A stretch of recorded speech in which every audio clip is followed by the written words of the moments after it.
こんにちは。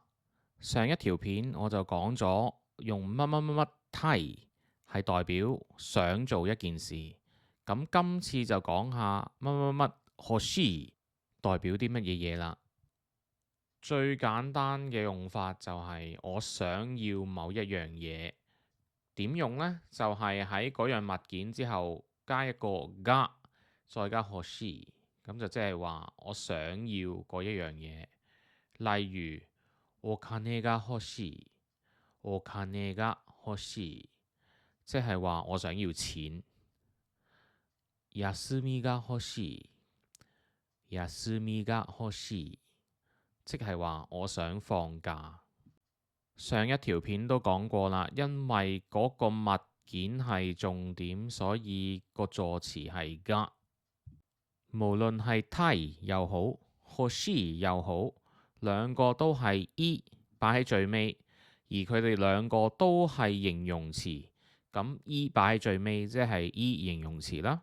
所以欲しい都可以演變為欲しくない、欲しかった、欲しくなかった，同た嘅用法係好相似嘅。譬如話第一個欲しくない，即係唔想要一樣嘢，我而家唔想要，呢個係就咁現在式啦。欲しかった又係同たかった一樣啦，即係話本來想要呢一樣嘢嘅，但係變咗過去式，即係話已經得唔到呢一樣嘢，想要都要唔到啦。第三個欲しくなかった就係同たくなかった一樣，就係唔想要嘅嘢，人哋夾硬呃咗俾你，結果你就得到一樣你唔想要嘅嘢，所以就會用欲しくなかった。咁有時唔一定係得到一樣嘢，總之發生咗一件事你唔想佢發生嘅，都可以用欲しくなかった。欲しい如果用喺第二、第三人稱嘅話呢，可以係疑問或者推測，例如力が欲しいか、力が欲しいか，即係話你係咪想要力量？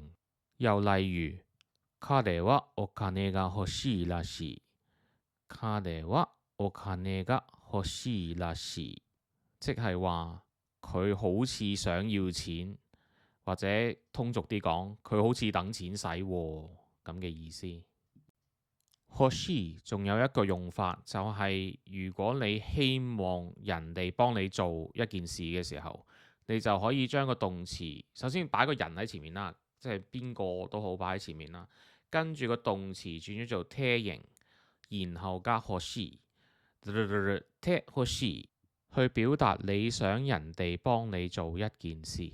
例如佐藤さんに手伝ってほしい、佐藤さんに手伝ってほしい，即係話想佐藤さん幫手做一啲嘢。